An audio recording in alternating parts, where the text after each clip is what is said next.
When PsyPoints began, our main goals were to promote empathy, psychology, and mental health here in the Philippines. We're all still in college though, so we normally schedule vids that come out a week or more in advance so I don't overwhelm my friends that are working with me.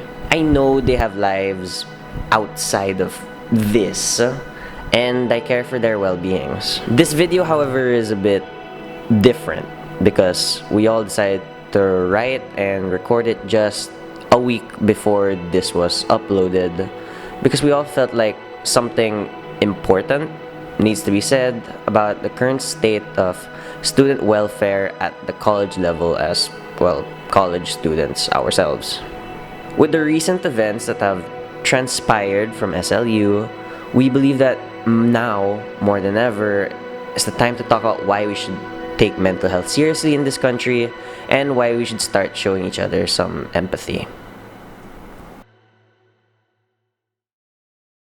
For a lot of us, especially towards our student viewers, academic breaks give us an opportunity to not only rest physically but also mentally.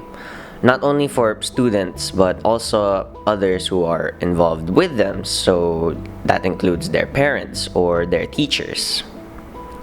Without giving opportunities to rest, then potential consequences may arise, such as depression, anxiety, losing motivation, hopelessness, etc. That is why, since the shift from face-to-face to online classes, advocates often spread awareness on how students should still be given academic breaks, since there are numerous factors that may be detrimental to the person's overall well-being.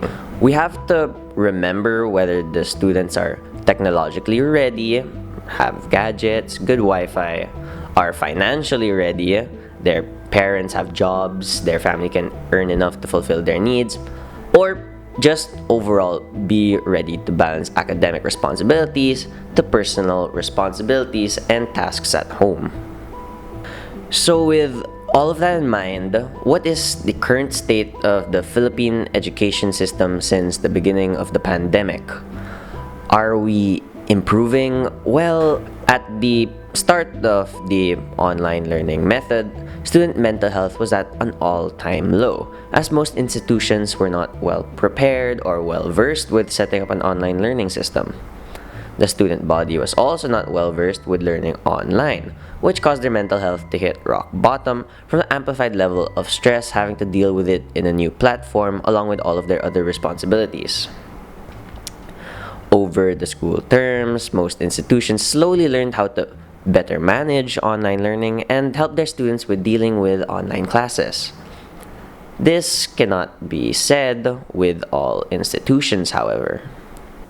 Before continuing on to this portion of the video essay, I will place a trigger warning as there will be mentions of suicide and self-harm from this point onwards. And although this is very important to discuss for the video, there are people who struggle with these thoughts, and that is completely fine. So if you want to avoid those portions of the video, you can skip to this point in the video. And if you are struggling through those thoughts of doing either of the two, you can go to this link down below in the description. It's a place where you can get free therapy online in the Philippines should you be comfortable. I'm sure a number of you have heard of the tragic events at St. Louis University recently. But if you haven't, a stream of protests demanding a citywide academic break have begun in the wake of reported cases of suicide, self-harm, an overwhelming workload on students who are facing various other difficulties, and to recover from the damage caused by Tropical Storm Maring. The fact that it had taken the life of a few students before you even considered giving us a break is far too much. One life is one life too many. The Student Council of SLU spoke about the situation in an open letter written to the administration stating, "There were confirmed suicide cases due to the academic pressure and stress. Some rumored cases are still under investigation. Regardless of the number, 2 youths giving up their precious lives because of academic pressure is still alarming to our institutions and the whole community. SLU responded the day after, which I'll flash for you all here, but I want to emphasize how, in relation to the increasing reports of self-harm and the 2 suicides, they used the words unnecessary uproar in their retort. By the time SLU released their response, the public statement immediately received negative feedback for how the message was portrayed, particularly towards the unverified suicide cases among its students. Given the gravity of these claims and the seriousness of the matter, it seems almost necessary to go over the importance of students' mental health and the role empathy plays in maintaining it. Maintaining good mental health among students is extremely important, especially during the pandemic where students can be more prone to negativity from around them. These can be conducted by giving sufficient amounts of academic breaks, letting them celebrate holidays, and managing a manageable workload. Common reasons you may hear is to increase motivation and participation in academic tasks, maintaining good self-care, decrease dropout rates in the middle of a school year, and many more. But it's more than that. If you won't take my words for it since I'm a student, that's fine. Hopefully, you can take the words of a professional instead. To quote the millennial psychologist, mental health disorders are not and will never be a sign of weakness. People who died by suicide are not weak, okay? Suicide occurs for various reasons.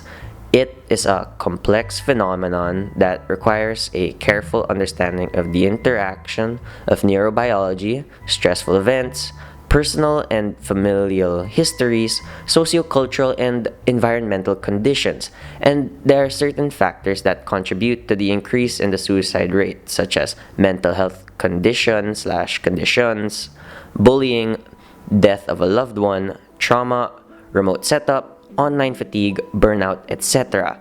So it's not a simple weak or strong explanation. People are too complex for that. Empathy is one of the main things that us here at PsyPoints love to emphasize in the channel. It's the beginning of understanding others on a deeper level. Your mom's best may be different from your best, and your pain tolerance may be different from your neighbor's. Empathy is all about understanding what another person feels and what it's like to be in their situation. You can't blame other people for being unable to keep up with all the work they're made to do. While every student from the same class is given the same amount of work, living situations aren't counted in that. It's true that some people have it worse than others, but that doesn't only count how much work they're given. Some can be struggling to pay the bills and taking a second job to compensate while doing school. Some may be studying extra hard in comparison because they need the scholarship to even go to school. Some may be well off but abused at home to the point they're unable to even accomplish an assignment. We don't know, and we can't demand how other people should feel because of our own personal thoughts and experiences. We never know what's really going on in another person's life, other than the snippets of time we get to spend with them. So being kind and coming from an understanding place may really change a stranger's day for the better. Now, at the end of these videos, I normally place my own personal thoughts on the matter, but one of the biggest points I wanted to deliver today is that we should try to understand people's struggles from their points of view. So, to end the video, I want you all to listen to the thoughts of some actual SLU students on the situation. I won't mention their names for anonymity's sake, but I hope you can listen to their thoughts and hear what they have to say all the same. The suicides present in SLU highlights a key problem in the functioning of the school. Many students have expressed their frustration and anger towards the SLU administration on its handling of mental health. To think that we must suffer suicides before change can occur shows the lack of care and empathy of SLU. Although not proven, it appears that the school just values monetary gains and competition to be the most component institution in the creation of intelligent human capital. Simply, the second one is for bragging rights.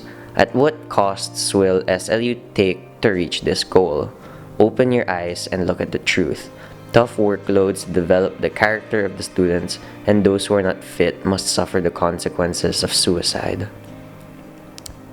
Mental health in the Philippines is not as progressive as compared to other cultures. It is fairly conservative in its treatment, focusing on suffering as a necessary and crucial part of life.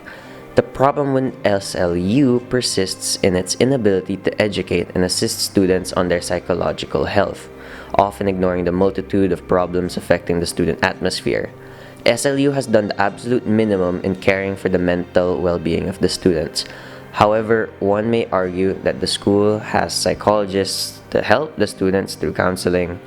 A problem then presents itself. How can students find time to seek psychological counseling with the multitude of assignments and ever-growing workload demanded by the faculty? In essence, students must work to pass their classes and cannot find time to relax and seek professional help from the limited support from SLU. Now it's student number 2. It shouldn't have come to this. At this point, it's no longer just a cry for help. We're now fighting for the lives lost and to protect the ones that remain but are injured. I think they do have empathy pre-pandemic, but not so much now. There's a difference in the experiences from the teachers and students. The teachers only understand what it's like to be teaching online, but not learning. I understand that the teachers are doing what they believe is their best to make online learning effective, but sometimes it can be too much, and it's hard for them to understand. However, one death is one too many. They should have understood long before. Those who took the time out of their day to help share your thoughts on the situation, I thank you for being honest and for sharing your stories to us. Thank you all for watching, and I hope you all care for others and take care of yourselves. I hope you all have a great day.